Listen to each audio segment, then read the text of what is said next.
La ciencia es el futuro. Sin ciencia no hay futuro. Hola amigos, soy Modesto Montoya, conductor del programa Encuentro con la Ciencia que pasa por cienciaperú.tv. Hoy día vamos a tratar el tema,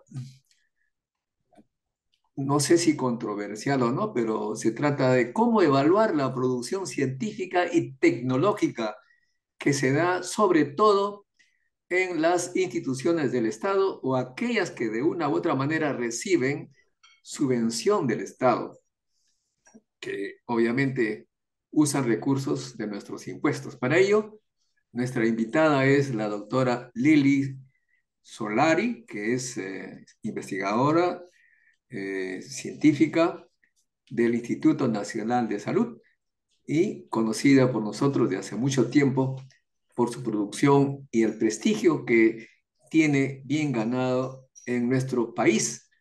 Y hace poco postuló al cargo de presidenta del CONCITEC, que entiendo que fue eliminada por algo que faltó. Estimada Leli, buenas noches. Muchas gracias por aceptar esta entrevista. Buenas noches, doctor. Gracias por la invitación. Como siempre, comenzar diciendo que, bueno, las opiniones que voy a verter en esta entrevista son propias, no representan la política de mi institución, el Instituto Nacional de Salud, ni de la gestión actual. Entonces, son opiniones propias y, bueno, sí, efectivamente, en el último concurso que lamentablemente no llegó a culminar. Bueno, sí, participé, sin embargo, más que mi participación, bueno, lo que es de lamentar es que lamentablemente no haya podido concluir, ¿no? No entendemos muy bien por qué. Ojalá se reanude pronto la gestión del concurso y pueda haber una nueva gestión en Concitec que justamente vea estos temas de tanto de innovación tecnológica como de publicaciones científicas de las que ahora se está hablando muchísimo, ¿no? Luego del reportaje que salió en Punto Final este fin de semana. Ciertamente, ¿qué fue lo que le faltó, doctora Solari, en el concurso? Bueno, no creo que eso sea de mucho interés de la No, ciudadanía, no, pero sí, por supuesto, para que sepan aquellos candidatos futuros que, bueno, hay que tomar ciertas precauciones. no, lo que pasa es que cuando uno postula, uno envía sus documentos, envía sus papeles, pero solamente le dicen no estás apta, no refieren cuál de los criterios es el que uno no cumple, no hay ese Eso, detalle, ¿no? Entonces eso está no, mal, no podría decirle, no eso está podría mal. decirle cuál es el motivo. Ujú. Sí, pues eso me parece mal, tiene que decirse le faltó tal cosa, pero en fin, si no se sabe, pasemos al tema de la evaluación. Esta denuncia, este programa llamada Granja de Científicos Bamba, bueno, de por sí ya obviamente es condenable que alguien pague para salir, para que su nombre aparezca en una revista, a pesar que no ha hecho nada. Está fuera de discusión. No sé cómo es que se puede llegar así sin problemas prácticamente. Son puntos que sirven para competir con otros en relación. Pero en fin, no vamos a tratar eso, que es obvio, está mal. Pero sí, este asunto de evaluación de investigadores es un tema no nuevo, pues no. Nosotros acá lo hemos tratado desde los años 90 cuando promovimos la carrera del investigador, ¿no? Decíamos que debe haber una carrera en el Estado en base a problemas que se quiere resolver a nivel de la nación y para ello esta carrera tiene que tener en cuenta criterios. El primer criterio es pues tener publicaciones eh, validadas, aceptadas por revistas de alto prestigio. Ese era nuestro primer criterio. Se hablaba de que para pertenecer a algún nivel había que tener 5 artículos por lo menos. No importa, eso sí, no importa si es doctor, magíster o licenciado, porque entendemos que los diplomas, los grados, dependen mucho de la universidad. Algunas son exigentes, otras no tanto. En fin, pero sí cuentan las publicaciones. O sea que lo primero es la producción científica y luego vienen las patentes. ¿Cuál es su criterio al respecto, doctora Lely? Usted que de repente también va a postular nuevamente a presidente del CONCITEC, ¿cuál es, por eso que la hemos invitado, cuál sería su criterio para evaluar la producción científica y tecnológica de un investigador peruano? Bueno, en primer lugar, sí me parece que son importantes los grados y títulos. En todas partes del mundo sí se considera de suma importancia hacer una maestría, hacer un doctorado. No es que esté fuera del ámbito del desarrollo de un investigador esta parte. El hecho de que en el país cualquier universidad pueda sacar un programa de maestría o ahora incluso los doctorados están siendo mucho más fáciles de sacar, eso no quita bueno, en un país normal, como en otros países que sí valoran la ciencia, estos programas sean de utilidad para formación de los científicos. Y son de utilidad porque no solamente el conocimiento que se adquiere a través de las clases, los cursos que deben llevar, y también a través de la práctica que deben desarrollar, sino la tesis. La tesis es un tema sumamente importante, ¿no? Y es un poco la misma lógica que se aplica al artículo científico. O sea, para nosotros hacer un proyecto científico, tenemos que hacer una pregunta, en primer lugar, una pregunta correcta. Esta pregunta correcta tiene que basarse en un problema existente en nuestro medio, y ahí es que llama la atención cuando uno se une con gente de Irak, de Afganistán y de India para estudiar niños en Grecia, ¿no? O sea, normalmente el científico lo que estudia es un problema relacionado a su realidad y entonces plantea una pregunta científica, utilizan los métodos adecuados dentro de todas las gamas de metodología científica que existen. El investigador tiene que ser capaz de identificar cuál es la que debe responder, con qué método se debe responder esa pregunta científica, debe recolectar la data, debe ser capaz de analizarla, debe ser capaz de escoger también el tipo de análisis que se debe hacer e interpretar adecuadamente los datos. Entonces, todo ese proceso genera una estructura de pensamiento, que es el pensamiento científico, que por la cual necesita pasar el investigador, tanto para hacer sus publicaciones científicas como para hacer sus tesis de licenciado, de maestría, de doctorado, y es necesario que el mismo investigador lo haga para que justamente su pensamiento se desarrolle.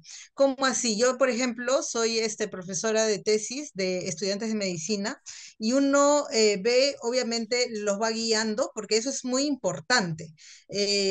Nadie puede hacer eso por uno. Para que estos procesos de pensamiento crítico se generen en el investigador, alguien te puede guiar, pero lo tienes que hacer tú. ¿Por qué? Porque uno va aprendiendo a formular la pregunta correcta, que no la formula desde el inicio, va matizando esa pregunta, va cambiando de población, va cambiando de repente de objetivo en el proceso. Luego, después de todas las metodologías existentes, uno normalmente siempre apunta a la mejor, que es la metodología experimental. Se va dando cuenta que de repente no va a ser posible y va adecuando la metodología a las cosas que son factibles. Todo ese proceso, después de la interpretación de datos, por ejemplo, el científico tiene que muchas veces renunciar a lo que él pensaba que iba a encontrar, renunciar a la hipótesis que él mantenía a la luz de los datos. Muchas veces no se llega a corroborar su hipótesis y todos esos procesos que van generando la investigación, que va generando ¿no? En cada etapa de la investigación son importantísimos para el desarrollo del científico. Entonces, por eso le digo que los grados también son importantes. Todo eso uno lo va adquiriendo. Y una vez que el científico ya tiene esta lógica, este proceso construido, ya puede replicarlo y hacer sus propias investigaciones, y ahí es que vienen las publicaciones científicas. Entonces, cada proyecto de investigación, una vez que es ejecutado, se tiene que traducir en un artículo de investigación que a su vez no es solamente escribir el artículo de investigación. El artículo de investigación tiene que ser sometido de acuerdo a reglas claras de una revista. Obviamente los investigadores, nosotros apuntamos a lo que se llama Q1 Scopus, ¿no? Que son las revistas del cuartil 1, o sea, las revistas que son más citadas entre las revistas existentes. Hay cuartil 1, cuartil 2, cuartil 3, cuartil 4. Obviamente uno quiere que la mayoría de sus publicaciones estén en revistas de cuartil 1 y 2, y también se tiene que someter a reglas de publicación. Entonces, el científico tiene que conocer tanto los procesos de investigación como los procesos de publicación. Bueno, todo esto se va adquiriendo a lo largo de la vida. Uno comienza con revistas, publicando en revistas de cuartil cuarto, luego va a tercero, segundo, y bueno, no todo el mundo, pero bueno, la mayoría de científicos connotados llega a publicar en el cuartil uno. Ahora, publicar, como le digo, es un proceso distinto al proceso de investigar. El proceso de publicación, necesita, así como le he mencionado, las características que necesita tener un investigador, un científico, también el científico necesita otro tipo de características. Por ejemplo, necesita obviamente tener herramientas de redacción adecuadas, herramientas de comunicación, y también algunas herramientas blandas que son importantes. Por ejemplo, obviamente estas revistas de Q2, Q1, Q3 son arbitradas por pares. Y a veces uno manda su artículo y uno está enamorado de su artículo y le dicen, esto está pésimo, tienes que cambiar tal, tienes que corregir esto, vuelve a hacer tal cosa, y uno tiene que renunciar bueno, su, ¿no? A toda su pasión por el artículo, y dedicarse a levantar las observaciones que le brindan sus pares con la finalidad de mejorar el artículo científico. Tiene que someterse a todas las reglas que le da la revista. O sea, si la foto tiene que tener tal nitidez, tiene que tener tantos píxeles, tiene que tener tantos colores, o ser en blanco y negro, las tablas tienen que estar en este formato. Entonces, tiene que seguir una serie de reglas que son distintas. Entonces, por un lado la investigación, por otro lado la publicación. Van de la mano, obviamente, pero no es exactamente lo mismo. Hay investigadores muy buenos, y yo conozco en el Instituto Nacional de Salud investigadores extraordinarios que no se sientan a escribir sus artículos y no publican. Eso obviamente no es bueno para sus carreras. Y hay también gente que publica muchísimo sin haber hecho mucha investigación, pero generalmente van de la mano. Y entonces, una vez más, ¿no? Entonces, ¿cómo valoramos al investigador? Sí por sus grados y títulos, sí por las publicaciones que logra hacer y las investigaciones, o sea, tanto por los proyectos de investigación como por las publicaciones que logra hacer, y finalmente por las patentes.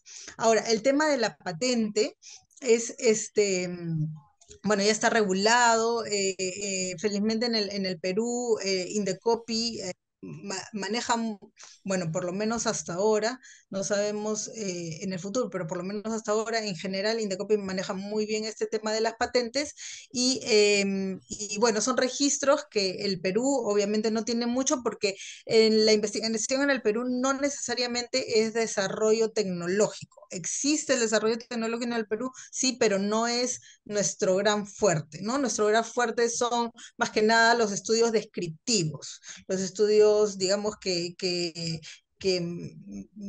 muestran temas de la realidad que se necesitan estudiar, pero menos desarrollo tecnológico. Concitec ha hecho en los últimos años un esfuerzo importante por impulsar el desarrollo tecnológico, pero yo creo que con la calidad de nuestros laboratorios, con la calidad de nuestras universidades, con la desregulación que tenemos en este momento y la debacle institucional a todo nivel, sobre todo en las universidades, yo creo que el desarrollo tecnológico va a demorar mucho en despegar.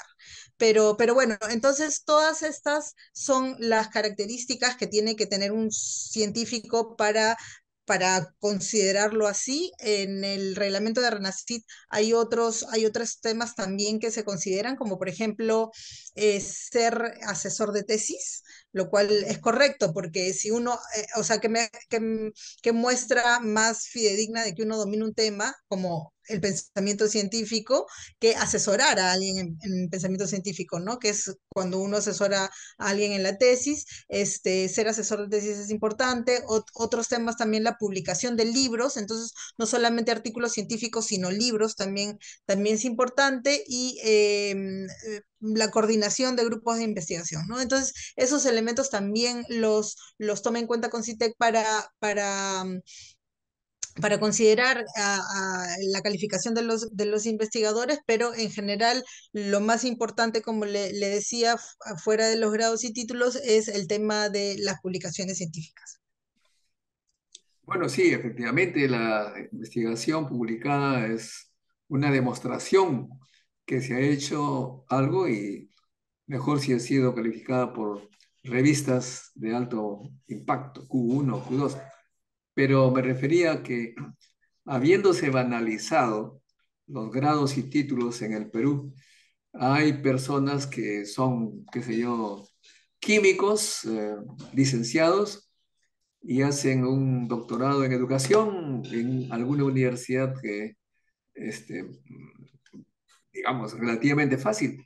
Entonces, un grado de doctor, pero que no tiene mucha sustancia, a eso me refería. ¿Para qué tomar en cuenta los títulos si estos se han banalizado en el Perú?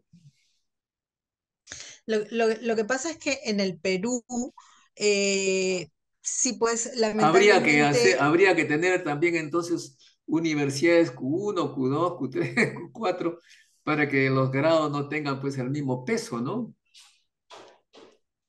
Es verdad, el tema de los grados, de las tesis en el Perú, va desde las autoridades más altas en este momento de nuestro país bueno, hasta cualquier persona. Lamentablemente, es que sí, en el Perú hay el certificado, ¿no? O sea, ya yo tengo mi papel, aunque no tenga las capacidades que se supone que deba tener, ya yo tengo mi papel y eso es suficiente.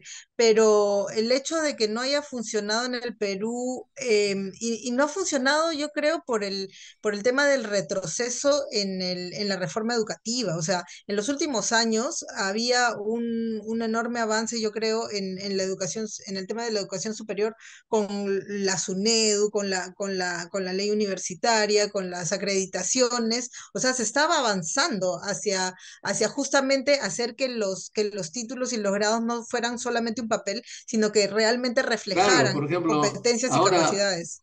para ser rector de una universidad es necesario ser doctor. Y si usted ve el tipo de doctorados que tienen los rectores, se va a llevar una sorpresa, ¿no? O sea que, No solamente los rectores, ¿no? Estamos hablando de los presidentes de los poderes del país, ¿no? De los poderes políticos del además, país. por eso me Estamos refería, hablando ¿no? de eso. Que yo preferiría que más bien se elimine el tipo de doctorados y se tome en cuenta las publicaciones, porque, ¿cuál es la justificación, la base? Si alguien ha hecho un doctorado en una universidad importante, exigente, el hecho de haber hecho su doctorado va a facilitarle publicar en revistas de alto impacto, entonces ya ahí está la prueba de que ha pasado por una buena universidad. O sea que aquellos que publican en Q1 seguro han pasado por un doctorado respetable. Por eso me refería de que de Sí, repente sí, yo lo entiendo, yo lo entiendo. tendrían que... Es un tema que no funciona en el país. Sin embargo, el hecho de que no funcione en el país, yo no, que lo...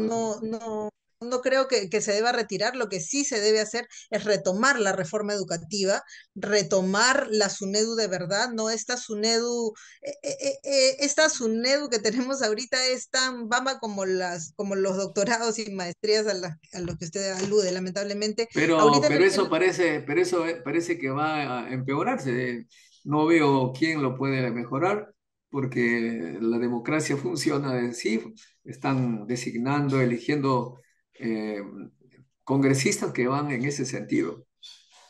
Pero en fin, ya, Totalmente de ok, acuerdo, ok, totalmente de acuerdo, pero, o sea, lo usted ha que pasa es que dicho, usted no dice, estamos en un país normal. Dice que, bueno, habría que ¿no? tomar también reglas extraordinarias, no completamente normales. Ok, ahora en lo que respecta a las patentes, la semana pasada hice una entrevista a la directora de Innovación Tecnológica y Transferencia Tecnológica, la ingeniera Margarita Mondragón de la UNI, y me decía que de 200 patentes hay una sola que da un poquito de plata, o sea que el Estado paga por patentes pero que no sirven. A ver, ¿cuál es su opinión al respecto? No sé si tendrá información.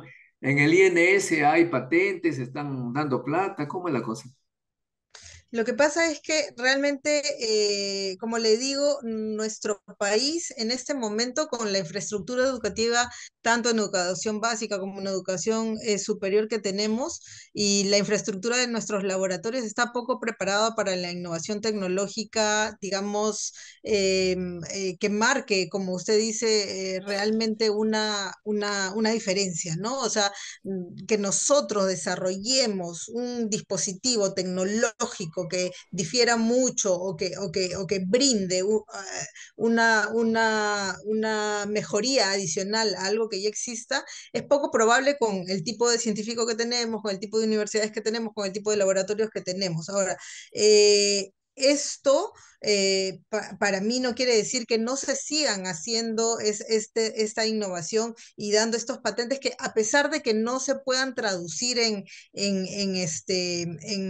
digamos, en En plata. productos que brinden, así es, que brinden económicamente, sí son importantes porque mantienen grupos de investigación Ah, bueno, vigentes y eso necesitamos. Ahora, otra cosa que es muy significativa en el Perú es que incluso cuando existe un breakthrough, ¿no? Un avance tecnológico importante hecho por un grupo de científicos bueno, han hecho un gran esfuerzo para poder hacer un avance tecnológico, el puente entre la investigación y la empresa lo que en otros países llaman startups, ¿no? O sea, son, digamos, emprendimientos que buscan justamente estas innovaciones, convertirlas en productos que sean económicamente rentables. Esa transición en el Perú no existe. Nosotros en el instituto justamente hemos tenido algunas experiencias. Por ejemplo, hubo un grupo interesante que durante la pandemia desarrolló una maleta que era un laboratorio, ¿no? Un laboratorio en una maleta, que era específicamente destinado para lugares muy alejados donde no tuvieran a la mano laboratorios, ¿no? Estamos hablando de comunidades aledañas a los ríos, montañas altas, qué sé yo, ¿no? Se estuvo evaluando la posibilidad de ver quién podría financiar un emprendimiento de este tipo y no existía. O sea, la empresa en el Perú y uno se debería preguntar, no apostaría por los avances tecnológicos peruanos. ¿Y por qué es eso? Justamente porque en general yo creo la credibilidad en estos avances tecnológicos, la credibilidad en nuestros grupos de investigación todavía tiene que desarrollarse mucho más, ¿no? O sea, en realidad nosotros necesitamos lo poco que habíamos avanzado y que ahora se ha retrocedido totalmente, tendríamos que hacer ese tipo de avances, pero muchas veces más para poder tener un empresario que realmente, pues, alguno de los avances tecnológicos sea lo suficientemente atractivo como para invertir, porque estamos hablando de inversión importante, ¿no? Por ejemplo, uno de estos laboratorios nomás, uno solo cuesta $20,000, entonces hacer la cadena productiva, o sea, estamos hablando de millones de dólares, ¿no? Entonces, los empresarios locales generalmente no apuestan, ¿no? Porque dicen, esto puede hacérmelo un chino o un coreano por la cuarta parte del precio, entonces, ¿por qué yo voy a apostar por la tecnología peruana? Y es verdad, lamentablemente es verdad, ¿no? Entonces, lo que nosotros tendríamos que hacer es justamente mantener vivos, yo creo, mantener vivos estos grupos de investigación, aunque sus patentes no resulten en productos económicamente rentables, pero mantenerlos vivos hasta que el ecosistema de investigación esté un poco más desarrollado y creemos confianza en estos grupos, la suficiente confianza como para que los empresarios apuesten por ellos. Estamos a muchas decenas de años de que eso ocurra y ahora, como usted dice, lo más probable es que vayamos más hacia abajo todavía antes de repuntar. Pero no podemos perder la confianza en que en algún momento mejoremos. Y por eso es tan importante mantener vivos los grupos de investigación.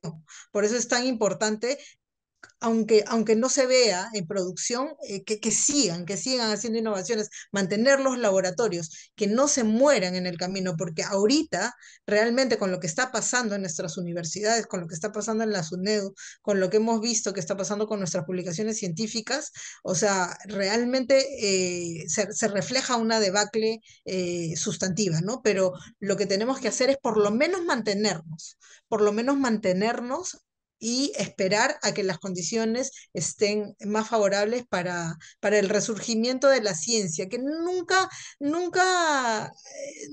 es imposible, ¿no? O sea, en algún momento alguien se dará cuenta que realmente, o sea, ese es el camino. El camino es el del razonamiento científico. Ahorita estamos en el camino del caos, ¿no? O sea, no existen reglas, todo el mundo hace lo que quiere, desde arriba hasta abajo, en todos los sectores, educación, transportes. O sea, todo el mundo es un caos y es Seguridad, un tal vez. seguridad pública, corrupción, Pero en algún momento, anemia, tenemos anemia, es decir, todos los indicadores, estimada doctora, eh, uno se y eso que se nos viene el desespera. fenómeno del niño, y eso que se nos viene el Pues, fenómeno del niño, pero en algún momento alguien se dará bueno, hay que cuenta, mantener los grupos de investigación como un sí, potencial, una potencia, como le llaman, potencia que puede ser utilizada si es que viene un gobierno, eh, no diría iluminado, pero más o menos inteligente y no haga pues las cosas simplemente para obtener los votos de un grupo de parlamentarios y que no lo vaquen. Es decir, bueno, ojalá hay que mantener ese grupo. Perfecto, esa es la idea. ¿Cómo mantenerlos? Hay que mantenerlos de alguna forma y eso se hace con recursos económicos. Los jóvenes apenas terminan, usted sabe muy bien, se van al extranjero y nosotros damos becas incluso para que la gente se vaya al extranjero. Se van 10 y regresa uno. Entonces, tendríamos que cambiar. A mí me parece que más bien deberíamos esa plata utilizarla para pagar muy bien a la gente que regresa, no a la gente que se va. ¿No cree usted? ya, ese es un punto importantísimo. Yo tengo algunos tesistas que, bueno, el 90% no les interesa investigación, hacen su tesis para graduarse y eso está súper bien y respetable, pero hay unos que realmente, o sea, tienen pasta de investigadores, ¿no? Y uno quisiera captarlos, y uno quisiera darles Ah, trabajo, y uno claro, quisiera claro. incluirlos en grupos de investigación y no tiene cómo, ¿no? O sea, no Eso. tiene, o sea, es increíble porque no existe, o sea, existe en el papel una carrera del investigador, pero en la práctica es tan difícil hacer que la gente se quede en el tema de la investigación y que desarrolle una carrera porque realmente qué es lo que uno les puede ofrecer, ¿no? Estos chicos, bueno, yo soy médico y mis tesistas son de medicina, pero estos chicos pues o sea, si se vuelven gastroenterólogos, hacen procedimientos, y van a tener mucho dinero, si se vuelven cirujanos, hacen cirugías, van a tener mucho dinero, si se van afuera, los van a tratar Como 10 veces Reyes. mejor que acá. Y entonces, y si son investigadores, ¿qué? ¿qué es lo que les puedo ofrecer? Una vida súper interesante, un montón de problemas también, porque conseguir los fondos no es difícil y de 10 intentos van a ser exitosos, ojalá en uno, un montón de frustraciones. O sea, ¿qué se le puede ofrecer al investigador hoy en día, ¿no? Entonces, Ya, ese es el pero problema. usted estaba postulando a presidenta, dígame cómo haría, cómo hubiera hecho, pues. O sea, ¿ah? No, o sea, Nosotros, obviamente. nosotros tenemos una propuesta hace tiempo. Un ministerio fuerte para que ponga el zapato como hizo Khrushchev ahí en la mesa del Consejo de Ministros. Necesito tal cosa. Ahora tenemos un CONCITEC que nadie le hace caso a nadie. Más bien el CONCITEC no quiere ministerio, se opone porque piensa que esa no es la solución. En fin, no tiene poder, o sea, no tiene, nadie le escucha. ¿Cómo podemos nosotros tener esperanza de un cambio? Es que yo, o sea, un ministerio obviamente sería una excelente iniciativa, eh, pero independientemente de que fuera a nivel de ministerio o a nivel del CONCITEC que No, porque tenemos el y que no es CONCITEC una no le iniciativa, escucha a nadie, no le escucha a nadie, por más que tenga brillantes pero ideas. ¿Cómo hacer? doctor, ¿usted cree que si nosotros tuviéramos un ministerio de ciencia, le escucharía en estas circunstancias alguien? O sea, Ah, no es el tema de tener un... le escucharía un poco más. Es que yo Pero creo que no es el tema de tener... le cuento una experiencia, yo estaba de ministro, le cuento. Y que, bueno, el CONCITEC lo sabe. El CONCITEC estaba esperando que le firmen el préstamo al Mundial allí para tener la plata que ahora tiene.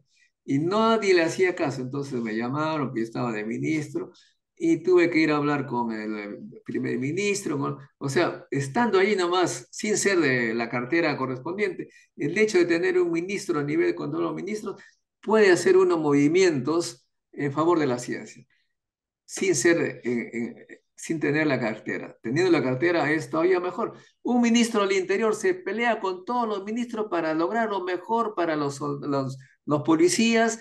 Y un ministro de Defensa igual, le dan todos los beneficios, tienen una pensión digna, se van con el último sueldo que tienen en vida, unas pensiones decorosas, se jubilan a los 55 años, 60 años, felices, porque tienen siempre a alguien que los defienda.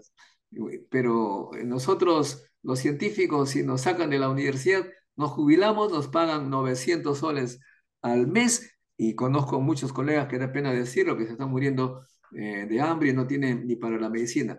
Por esa razón es que se necesita alguien con algo más de poder que un Concitec que nadie escucha.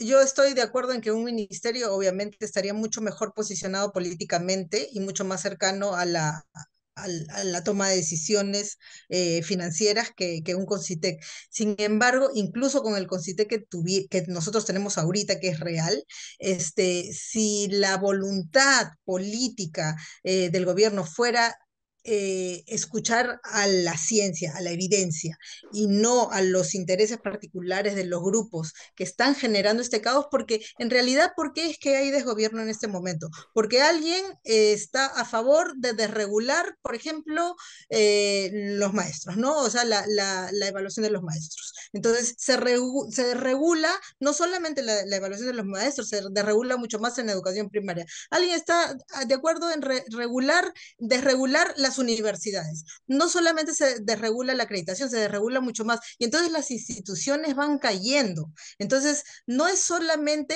la cercanía, que sí, usted ha mencionado y es La verdad, pero voluntad también es la política, voluntad política. la Es la voluntad voluntad política. política, la voluntad política precisamente se mide al aceptar un ministerio, es una voluntad evidente, me parece a mí, ¿no? Si no hay eso, pues ¿quién va a escuchar? En la mesa del Consejo de Ministros se discuten los temas que el titular del sector pone en la mesa. Eso es lo que por experiencia lo digo y lo han estudiado muchos expertos en ello. En Estados Unidos también hemos entrevistado a grandes responsables de instituto. Dice, si no hay alguien arriba, no puedes tener la independencia que tú quieras, pero donde se deciden los fondos es arriba. Pero en fin, bueno, ya, eso es un tema que se verá tal vez en Pero otra mire, oportunidad. doctor, ¿sabe qué? Si yo fuera presidente del CONCITEC, yo sabe, lejos de abogar por los fondos en ciencia y tecnología, que obviamente son súper importantes, yo lo que pediría ahorita es que se cumplan las leyes. Con eso ya, o sea, porque no se cumplen las leyes. Entonces, que se cumpla la Constitución. Con eso haríamos un enorme avance. Bueno, le contaré, estimada doctora, usted jovencita, con respecto a mi avanzada edad, ¿no? En el año 92, 93 nos peleamos con el Instituto Nacional de Salud, CENAMI, todos los institutos, los profesionales, no los directivos, y logramos con una carta que le enviamos al presidente de la Constitución, Jaime Yoshiyama, que en la Constitución aparezca un inciso en el artículo 14. Es deber del Estado promover el desarrollo científico y tecnológico del país. ¿Qué es este inciso sobre el cual se basan todas las demandas para las mejoras? O sea, se necesita acción, se necesita presión de los científicos, pero en este momento no veo eso. Usted es una mujer valiente, la conocemos perfectamente, pero la mayoría de los científicos de cierto nivel, un poquito que son tímidos, no hablo nada, me puede pasar cosas, mejor me callo, etcétera. Así no vamos a lograr gran cosa, estimada doctora Lely Solari. Sí, es importante por eso que hablemos de estos temas y que nos demos coraje entre nosotros mismos, ¿no? Porque sí, yo creo que el desánimo es generalizado, no solamente a nivel de científicos, ¿no? Yo veo los jóvenes, yo recuerdo cuando yo era joven, o sea, cualquier, ¿no? Transgresión a la ley, salíamos a las calles, marchábamos, ahora no hay nada, ¿no? Entonces, el desánimo es generalizado, pero por eso es tan importante conversar de estos temas y animarnos entre nosotros mismos y ver que es posible otra realidad. Otros países la tienen. Por ejemplo, yo recientemente he estado en Brasil en un encuentro de institutos nacionales de salud. El tema de la equidad en salud es un tema muy en boga ahorita y lo que ellos están haciendo pues son cosas tan interesantes, tan importantes. En Brasil, por ejemplo, están actuando a nivel de justamente de los niños, de los adolescentes, a ellos los están entrenando en salud, ¿no? Como impulsores, como agentes comunitarios en sus propias familias, en sus propias vidas, esa gente que ahora tiene 13, 14 años y que aprende de salud, o sea, cómo va a cuidar, ¿no? Cómo su futuro puede cambiar, ¿no? Aprendiendo mejores prácticas, haciendo, y bueno, los entrenan en ejercicio, en dietas, en trabajos también, ¿no? Entonces, bueno, en algún momento nos debería, ¿no? Llegar el momento en que apuesten por la ciencia, en que apuesten por la salud, en que apuesten por una buena educación, ¿no? Sobre todo estamos hablando de educación y bueno, ese es el camino, o sea, no, allí sí no hay mucho que investigar, porque las buenas prácticas, así como las buenas prácticas de publicación, ya las conocemos, y si estamos haciendo transgresiones es porque simplemente eso es lo que queremos, o sea, transgredir, porque ya se sabe qué es lo que está bien y qué es lo que está mal, no hay que ser filósofo para, por lo menos en publicación científica, saber, igual en salud, igual en educación, igual en ciencia, sabemos qué es lo que funciona. Ahora, que en este momento no se puede hacer, bueno, no se puede hacer, pero en algún momento se podrá. Y por eso es importante mantener viva la chispa y Sí. por eso es importante estos programas, ¿no? Oiga, usted ha tocado un tema súper importante. Me dicen algunos colegas que solamente con una buena educación se evitaría la mitad de las enfermedades, educación en salud, en nutrición y una serie de aspectos de la manera de vivir. Si uno cambiara con educación esa manera de vivir, habría la mitad de pacientes actuales. ¿Es cierto eso? ¿Usted cree que sabiendo cómo comportarse, la higiene, la alimentación, etcétera, etcétera, se ahorraría muchas visitas al médico? Es un factor muy importante en algunas enfermedades más que en otras, pero obviamente aunado al sistema. Si yo, por ejemplo, tengo tres niños, no tengo agua, mi marido no tiene un trabajo estable, no tenemos posibilidades de adquirir frutas y verduras para nuestros niños, por más educación que yo reciba, obviamente no voy a poder implementar, ¿no? Una buena nutrición para mis niños, pero, o sea, es eso, ¿no? La educación es para algunas, para un diabético, por ejemplo, la educación es muy importante. Para un Está bien. hipertenso, para un obeso, obviamente, pero hay cosas que la educación no Bueno, puede pero por cambiar, lo ¿no? menos eso, doctora, por lo menos eso yo veo cuando subo al metro, personas bastante obesas chupando caramelo con su sándwich. Es decir, se están empeorando la cosa, pero aparentemente no lo saben. ¿Y dónde está el Sí. Ministerio de Educación? Los medios de comunicación masivos, ¿qué nos dicen? Es un caos, como usted le ha señalado hace un momento, estamos en un caos, doctora, efectivamente, Como, como, es lamentable. como muchas enfermedades es un tema multifactorial. La educación tiene mucho que ver, pero una vez más el sistema, ¿no? O sea, este señor realmente tiene la posibilidad de comprar frutas, tiene la posibilidad de comprar verduras. Habría Doctora, que ver, ¿no? usted me está haciendo recordar momentos tristes de mi vida, porque yo me eduqué a 4.000 metros más o menos la primaria, 3 años de tercero, cuarto y quinto de primaria, y mi maestro rural nos enseñaba a dibujar todo lo que teníamos que consumir como alimentos. La lechuguita, la zanahoria, el huevo, la leche, el queso. Y lo hacíamos pues con colores, pero en casa nomás había papas y trigo, o sea que yo me sentía ya, como era medio chancón, me sentía ya que estaba haciéndome daño. Entonces, oiga, como usted dice, muy bien, ¿no? Una cosa es que nos eduquen y otra cosa es que nos eduquen para sufrir. O sea, el conocimiento te causa más sufrimiento porque te estresa, sabe que estás con un futuro terrible porque te dice el maestro que si no comes esto, el futuro te va a ir mal y estoy justamente haciendo eso mismo. Que también nos decían, me acuerdo, hay que dormir con la ventana abierta, con el oxígeno, y hacía un frío terrible, había que escoger entre morir de una u otra cosa. Efectivamente, lo que usted señala es súper, súper importante y la responsabilidad ahí está, pues, no sé, en los economistas, en el ministro de Economía, en la desigualdad terrible que hay en el... Y ahí estamos entrando ya en un tema sociopolítico, estimada doctora Solari. A eso se reduce siempre, doctor. O sea, lo más importante es el sistema donde las personas viven. Yo creo que el conocimiento no da sufrimiento, sino que uno lo tiene que tomar en cuenta para cuando sea posible cambiar su realidad, ¿no? O sea, sabemos cuáles son, como le digo, ¿no? Sabemos cuáles son las mejores prácticas en todos. Sabemos, por ejemplo, que la seguridad ciudadana no va a mejorar con estados de emergencia. Eso ya se ha probado y ya ha fracasado. Entonces ya sabemos que desregulando la educación no va a mejorar.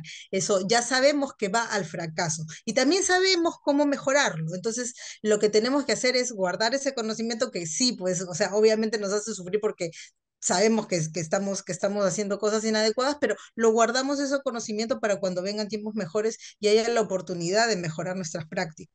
Yo alguna vez le dije, ¿no? Y le vuelvo a repetir, yo nunca me voy a dar por vencida con el país, ¿no? O sea, en algún momento, bueno, por ahora el futuro próximo que se ve es que vamos a seguir empeorando. Yo lamentablemente creo que cada vez se cumplen menos las leyes y eso va a ser más caos, más caos, más caos.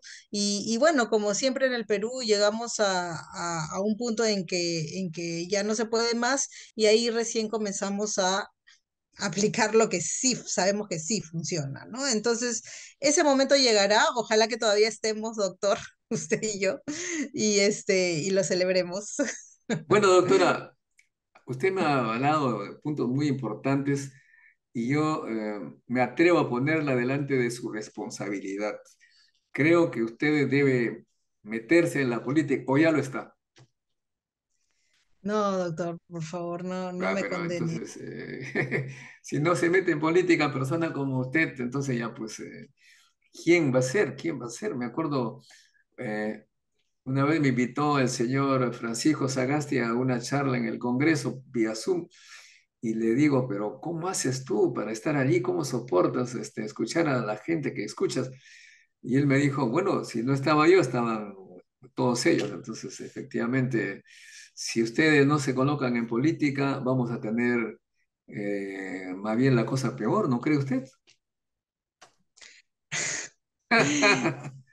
Ya ve, ya Sí, ve.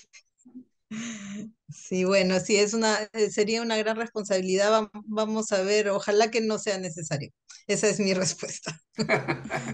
Muy bien, una pregunta así fuera del tema.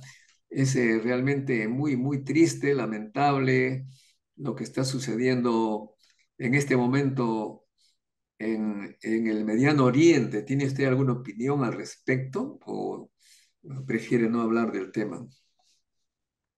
No, sí, o sea, una vez más, yo creo que es un poco lo que hemos estado hablando, doctor, es la desregulación, ¿no? O sea, cuando no hay alguien que ponga orden, cuando no hay alguien que diga lo que funciona y lo que está mal y que condene lo que está mal y no hayan consecuencias reales, bueno, cada uno va por su lado, ¿no? Obviamente lo que ha hecho Hamas es totalmente condenable, deleznable, es un crimen, es bueno el asesinato, ¿no? Pero la respuesta de Israel no es menos condenable, ¿no? Entonces, lamentablemente no hay. ¿Quién está llamado a poner orden ahí? ¿Las Naciones Unidas? Como usted le dice, como usted decía antes, ¿no? ¿Quién le hace caso? ¿Quién le hace caso a Concitec? ¿Quién hace caso a las Naciones Unidas? Yo creo que lamentablemente sí, pues de repente los científicos, incluso los filósofos, ¿no? Han dejado estas últimas décadas un poco que se apague su voz y bueno, ahora somos debería haber un orden global y debería haber alguien que ponga orden a ese orden global, pero no existe ese alguien, ¿no? O sea, las Naciones Unidas son como Concitec, ¿no? Sí, pueden dar consejos, pueden brindar directrices, pero no hay una consecuencia real cuando no se siguen estas directrices. Y lo que está pasando, y lo más terrible de todo, bueno, yo tengo ancestros judíos, ¿no? Pero no soy judía yo, pero lo más terrible de todo es que este, están haciendo lo mismo que les hicieron a ellos. O sea, cómo el ser humano puede caer en la barbarie, ¿no? De esa manera en este siglo. O sea, toda la violencia, toda la muerte que ellos sufrieron y ahora que estén haciendo lo mismo con una población que se les parece tanto, porque por si no se dan cuenta, son genéticamente muy similares. Entonces, qué triste, ¿no? Qué triste es la condición humana, ¿no? A veces en ese sentido. Y en el siglo XXI es una herida que no sé hasta qué punto se va a extender. Es realmente una gangrena y las gangrenas no se tratan con antibióticos, ¿no? Se tratan con cirugías. Ahora, ¿quién va a hacer esa cirugía? Bueno, ahorita le está haciendo Israel y lo único que está haciendo es extender la gangrena. Es muy peligroso lo que está pasando porque los otros países, Corea del Norte, Irán, van a ver que no hay un orden, que nadie pone orden, ¿no? Entonces, como acá en el Perú, ¿no? O sea, ya primero nos bajamos a la SUNEDU, después transportes, después, o sea, ya, y ahí entonces comienzan a aparecer todas las mafias de los sicarios, entonces no hay orden y nos vamos al hoyo, ¿no? Entonces, eso me parece que es lo mismo que está pasando allá y las consecuencias pueden ser terribles porque, una vez más, o sea, si nadie pone orden, y muy por el contrario, Europa, Estados Unidos se hacen los mudos. Entonces, ¿qué puede pasar más adelante con alguien que piense parecido a Hamas o que piense parecido a Israel? Que ahorita no hay mucha diferencia. Yo por lo menos no veo diferencia.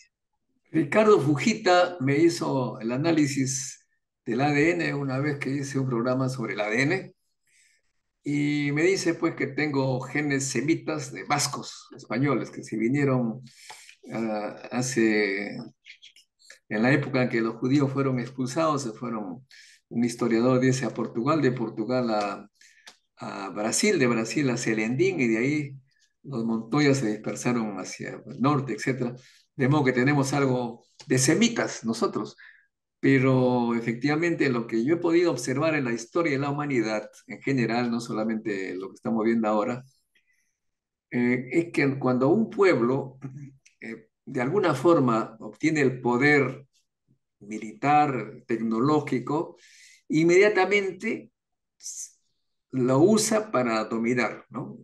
Europa Central era un pueblo que vivía en chozas. Cuando llegó Julio César, les enseñó a leer, digamos.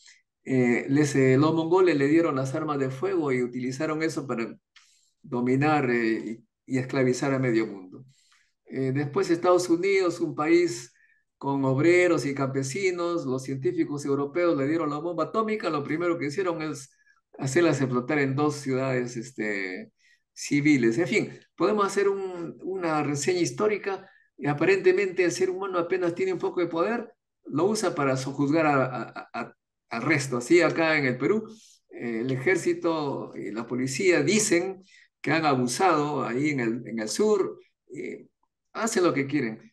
Ya esto es un tema que tendría que ver los filósofos, antropólogos y los seres humanos que se creen con la obligación de defender algo, tendrían que también militar, creo yo, en algún movimiento, algo para que cambie. Si no, la humanidad está mereciendo lo que de repente dicen algunos, que la cuarta guerra mundial será con palos y piedras. O sea, yo lo que sé, bueno, y usted también lo sabe, es que nunca hemos estado la Sociedad de Científicos Atómicos, ¿no? Tiene su reloj que marca los segundos hacia el juicio final, digamos, hacia el doomsday, ¿no? Y que nunca hemos estado a segundos, ahora estamos a segundos, o sea, en cualquier momento acaba la humanidad como la conocemos. Y sí, pues, o sea, uno lo que está viendo es que justamente se han perdido todas las reglas y justamente la humanidad se basa en reglas, ¿no? Si nosotros somos civilizaciones, Incluyendo el cambio climático que es responsabilidad del hombre, de la mujer. Igual estamos haciendo todo lo necesario para la debacle mundial del clima. Y se nos viene el niño, no se sabe cuáles serán las consecuencias, dice que va a ser terrible en el Perú. En fin, esto pues nos hace es motivo para un nuevo programa más amplio para hacer tomar conciencia a los científicos y a los no científicos que quieren una humanidad superviviente a todos los males que salen de los cerebros humanos también. es que de ahí sale todo, ¿no? De ahí sale la civilización y de ahí sale la incivilización. Existe esa palabra, la falta de civilización, ¿no? Entonces, sí, pues yo creo que lamentablemente en las últimas décadas ha habido mucha desregulación, ¿no? De los países, de los armamentos. Entonces, bueno, ahora lo que viene, ojalá que el cambio climático sea nuestro peor problema, ¿no? Eso sería extraordinario, eso sería el mejor de los escenarios, sería que el cambio climático sea nuestro problema, porque eso quiere decir que los océanos van a hervir todavía en 50 años, ¿no? O sea, lo real y lo peligroso es que ahorita se desate una guerra nuclear. Muy bien, doctora Lely Solari, muchas gracias por esta conversación que nos remueve los sesos, como dirían los viejos abuelos, y que debería hacernos tomar decisiones oportunas antes que sea irreversible el fin. Muchas gracias, estimada doctora, y espero que Ojalá, ojalá. pronto la vea militando en algún movimiento en pro de la humanidad. Muchas gracias. Gracias, gracias. Igualmente, hasta luego. Gracias, amigos. Con nosotros será hasta un próximo encuentro con la ciencia. Chao, chao. La ciencia es el futuro. Sin ciencia no hay futuro.